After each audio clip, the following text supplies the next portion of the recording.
here we have Maria, that is with the project manager or the B Impact at EADA, Barcelona. And she also has brought two guests, last minute guests.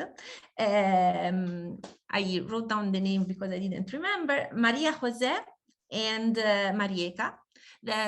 These two are two ex-alumni. One is currently working with the B-Lab Spain as a trainee, and Marieka is a senior sales and sustainable manager at Brava Fabric in Spain. So let's hear about the European experience and if there is a difference from Europe and US, and particularly which are the challenges of the Spanish community to get the certification, if any. And thank you for your availability, and thanks also to Maria Jose and Marieka to be here. Thank you very much, Martina. Well, thank you everyone for inviting us to share our mini humble experience with the B Impact teams. We've only have done 3 editions of the B Impact teams since the 2018-19 academic year. I have a small presentation just to put into context where are we launching it, and most of all our key learnings. And then Maria Jose, who's an alumni, and Marieke, who is a company that has taken part twice in the B Impact teams, will bring this experience, let's say, to life with their testimonials and what was being part of this initiative like for them. My objective here with my short presentation is, from the project management perspective, I'm not academic. This is an extracurricular initiative. It's not credited. So it's from the project management perspectives on the learnings that we have incorporated that many of us, Jake also has mentioned, and it has come up, like in the different conversations from Jenna as well. But how we have overcome those, let's say, barriers to make the B Impact teams happen in the current context that we are. So I have a super short presentation I'm going to share with you. 1 second. So if you don't know EADA, also to understand our size, we are a business school based here in Barcelona. Barcelona is full of a very big, renowned business school. We are a smaller, let's say, boutique business school, and the B Impact teams is launched within our full-time programs division. So we don't have bachelors. We will just start with a bachelor program in September, and we launched this within our full-time division. This means that we're going to 1-year programs of participants that are studying full-time every day, 4 hours plus 4 hours of or more of work at home, that they are also carrying out a consulting project while they're studying with a company as part of their degree. Perhaps also doing an internship. And so they're only with us from 8 months to 12 months in on campus, and they're international. So then this means that their main language is English. So connecting with the local community is also a barrier, but they don't necessarily speak Spanish. So in this context, we've had to adapt a bit our approach to the B Impact teams and extend the local engagement, so to speak, beyond Spain, in case companies couldn't communicate effectively with our students. And within our cohort, our full-time cohort completely, it's an average of 300. Right now, due to COVID, we have a bit less of students, but just so to put into context the numbers and the initiatives that we carried out. So we went off year 18-19, we were very big fans of the B Corp movement. Actually, we hosted the first B community event back in 2015. We really liked the movement. We had been doing conferences about the movement and to our masters in the previous years, and we thought that was the time to go a step further and launch the B Impact team. So I went on and followed the model of actually US universities that working with graduate programs or undergraduate programs that have more time and that have credits and all. So we went on to launch it, and it looked a bit like this. Had 40 people, which was great. We had people from all their masters, not only those specializing in sustainability, but from finance, MBAs, marketing, which was the whole objective, to engage people from different practices in the program. We make them go and engage with companies. So they went out and looked for the companies, and that was super cool. And in the end, we ended up with only one company finishing the process and only one team of 3 finishing the process. So we went on and take a nice picture of them because we thought they had to. So it was tough, but we had a lot of learnings in the process. I mean, it's not that these companies lost interest, it's that we didn't know what we were getting ourselves into. They didn't know what they were getting into. So we thought, okay, we have to change the way we communicate. We have to change the way we engage participants. We have to change the way we work with companies. And we implemented some changes because here, back in the day, we still didn't have that many B Corps around.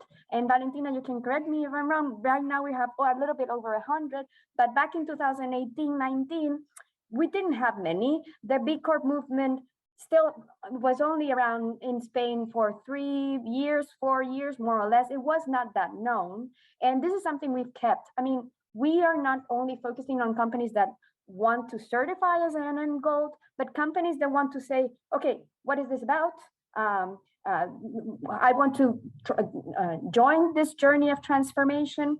How do I go about it? So we're very much in the awareness and advocacy stage. We don't engage you in the impact teams necessarily to become certified, but let's say they discover it in the process, whether they want to continue with this journey or not.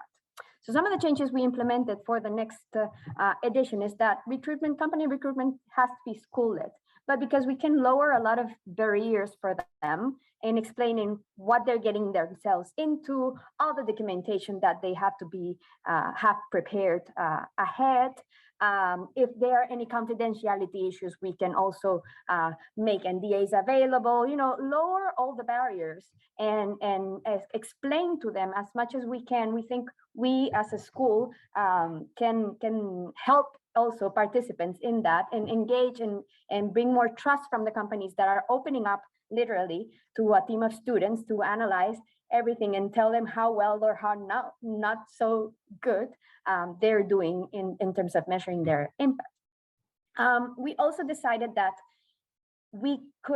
many participants were not joining because they thought the commitment itself was very high on time, because they were all already starting to look for a job or their academic load was very heavy. So we have decided to separate the BIA training that we do together with a consultant from a local consulting company called Roots from Sustainability, from the actual consulting to the company. That way, we, let's say, stay true to our multiplier effect, which is something that we want as an educational institution, is that as many people as possible come into contact with the BIA and understand that it is a tool for, of course, in the end, the B Corp certification, but that if they learn how to use it, wherever they go afterwards, wherever company they join, they can also integrate it in their day-to-day. They can use it as a tool to monitor actions, that they learn how to use it, regardless if they don't do the consulting project with us or not.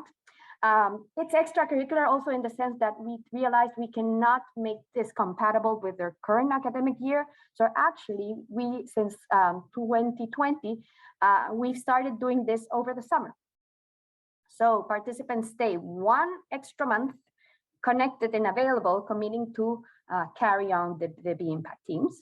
We've also concentrated it. They don't have any more class, so they can dedicate full time to this. Coordinated, of course, with B Lab Spain, because something that we spoke to our contact person in B Lab Spain is that this is perhaps for many companies also the first contact with the movement. So it's very important to be aligned, that the deliverables are standardized, that if a company has questions or wants to pursue the movement, that the next steps are very clear and all our participants tell them the same. And also it was very important for us that it's a baseline impact report. Not many of the companies will get enough points to become certified in the end. And we need to manage the expectations both from the company side and also from the student side. That is not, it's a first, let's say, acercamiento. It's a first bringing the company closer to the B Corp movement.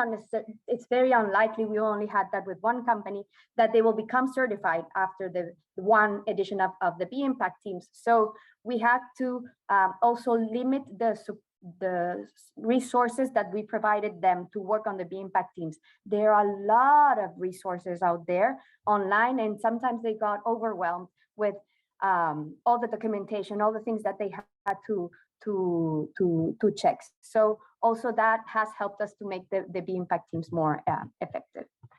On the student side, to engage them, in the context also that we launched the B Impact teams, we had also launched a year previous to that, a master's only specialized in sustainability. And we were realizing that it was hard and a bit frustrating for many participants in the beginning to not find many companies with sustainability positions already defined within their company. So they already wanted to go and work for that. So we started working together with the EADA careers and some faculty members to see, okay, how can we change some things in the curricula, and how can we change some things in the extracurricular journey of our participants that bring them closer to companies, add a valuable CVable consulting experience in their CVs, and help them explain better or tangibilize better how you go about transforming a company into sustainability. So the B Impact teams in this case fit it perfectly. So we clearly state those benefits to the participants that take part in the B Impact teams. Of course, the dedication, it's high, and we are very strict about that. It helps a lot to bring an alumni that has been part in the previous edition, or even if you don't have an alumni yet, bring someone from another school that can share all the benefits of being part of the B Impact teams. That really engages a lot of new people to make the space and the time to join this. And for companies also, it has been very important for us to explain what's in it for them.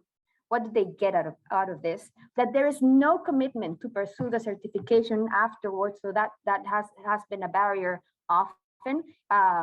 For many companies, it has been, oh, wow, this is amazing. I'm going to keep using this tool. For many companies, this is great, but we are not there yet. We don't have the resources. We don't have that, but it brings, let's say, transparency in that area that perhaps they don't have the resources to look into.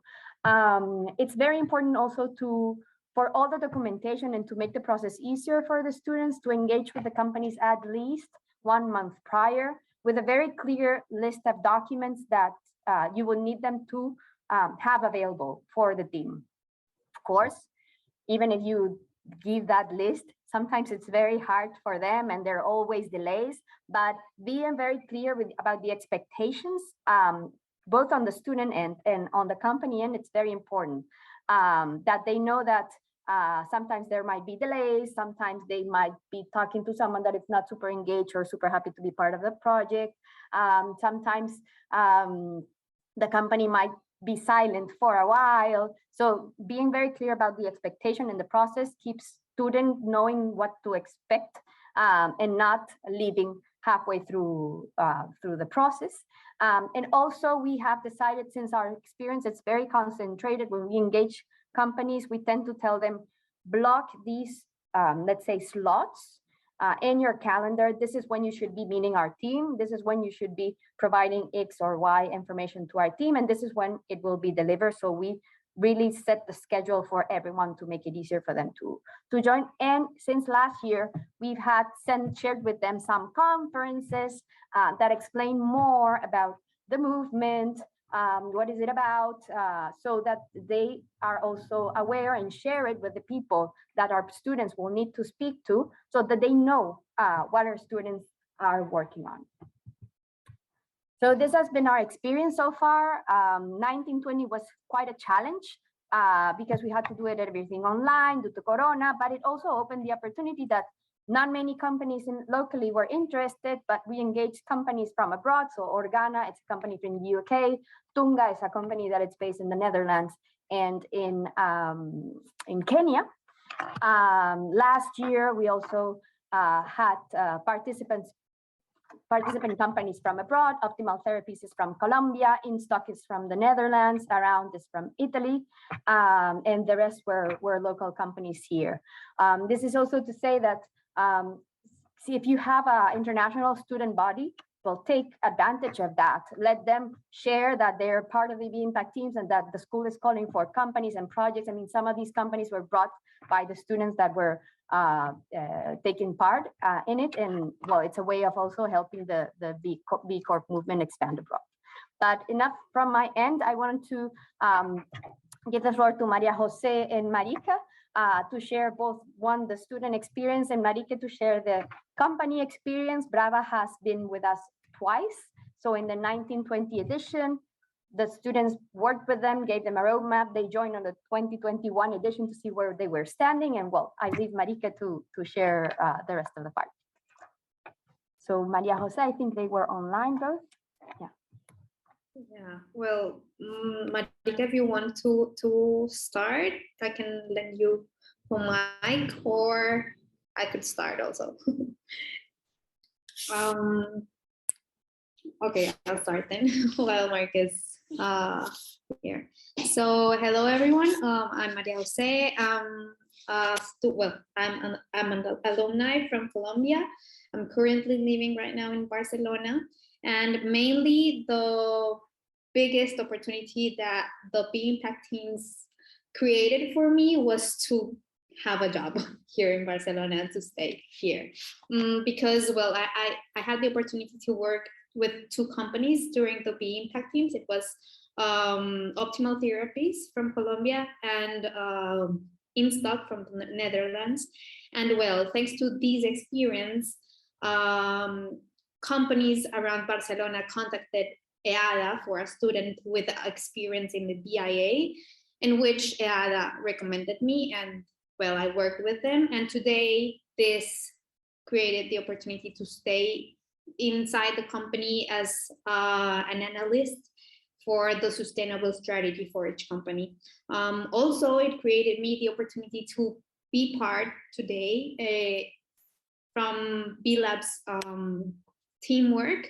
Today I'm learning how the process of certification is being done by B-Lab, by the B-Lab's lab. So it's like I also have the experience not only on how companies present themselves to the certification, but I'm also learning the backward job that it's been done behind the BIA.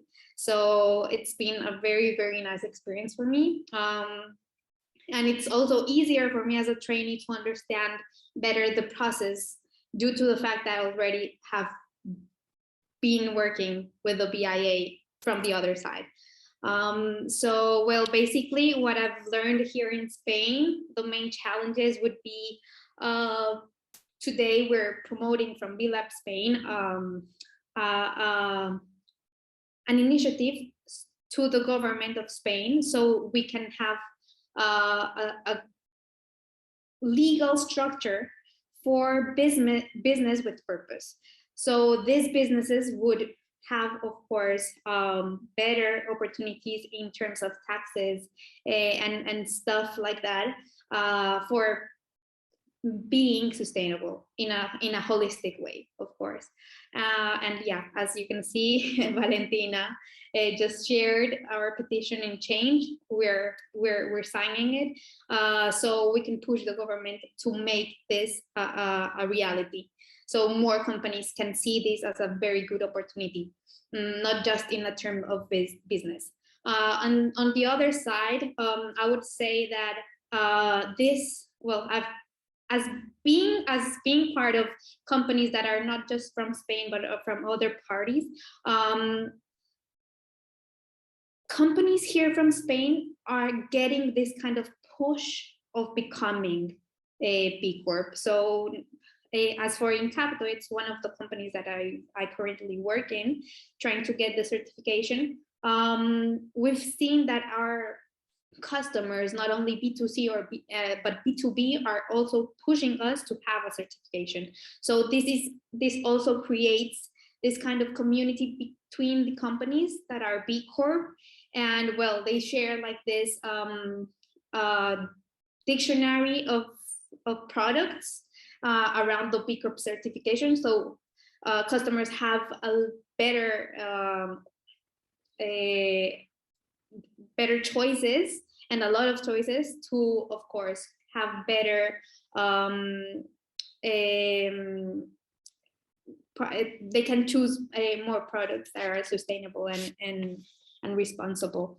So I don't know if you've got any questions or anything more I could add to. Thank you very much, Maria Jose. Yeah. No, I was going to say, perhaps listening to the company perspective of the experience with Marika could help like round, and we can take the questions afterwards. Yes. Hi, guys.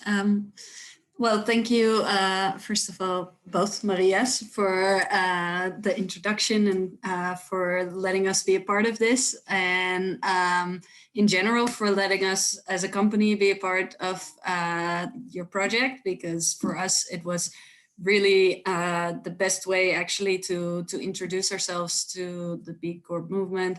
I think especially as a smaller company, so maybe to introduce a little bit before, Brava Fabrics is a clothing brand from Barcelona. It's a startup that started around 7 years ago. And we haven't always had the sustainable, or like we didn't start out as a sustainable company, but it grew over time.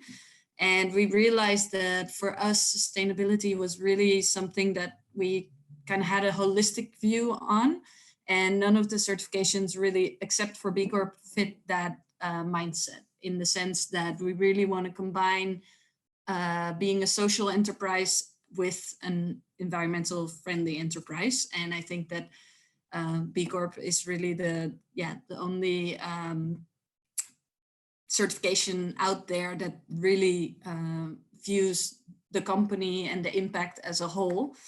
I actually worked already with B Corp when I was in school myself, so that's kind of how I know it and how I introduced it to the company. But of course, well, we started with thinking about getting certified in the midst of the pandemic. We were in complete lockdown here in Spain.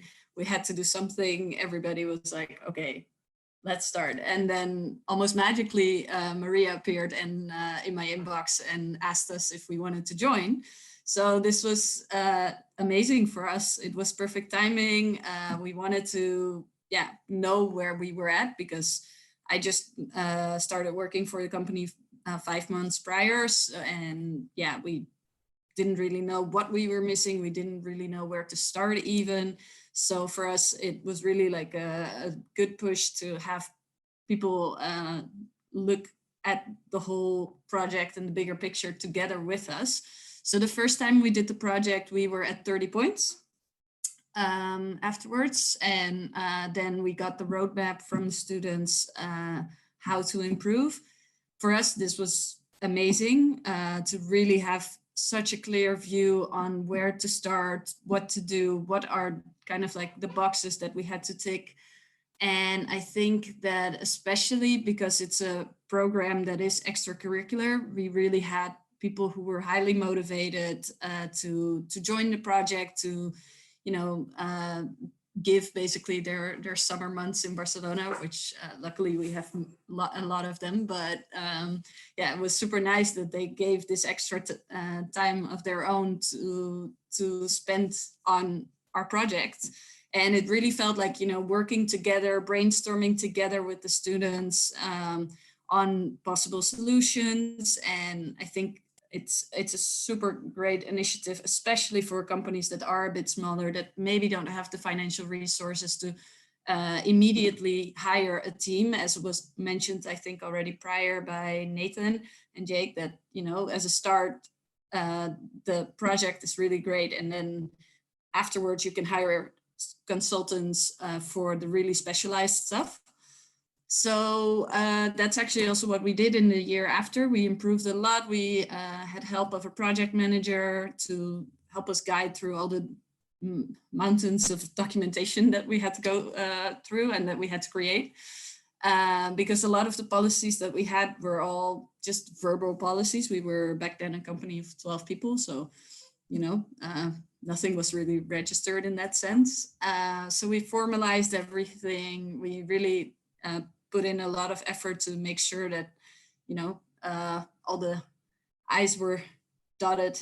And with the second time that we did the project, we were a little below the 80 points. And again, we got a roadmap from the students and have been working on that. And at the moment we are in the evaluation queue because we've reached the level higher than 80 points. So hopefully soon we'll become part of the club.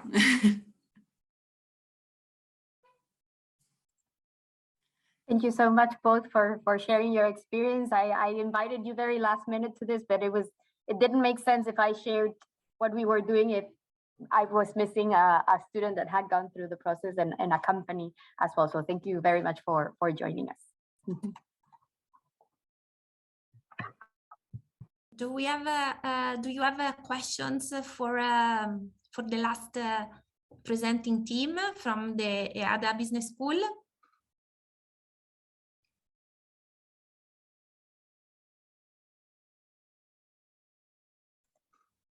I will put also my email if you're in a school or a university and you're thinking about it and how to go about it and how to engage faculty also. We have a faculty that volunteers in case participants need an extra soundboard, to check what progress they're making or anything. I'm happy to share everything we've gone through, even the document that we share with companies that they need to have prepared ahead.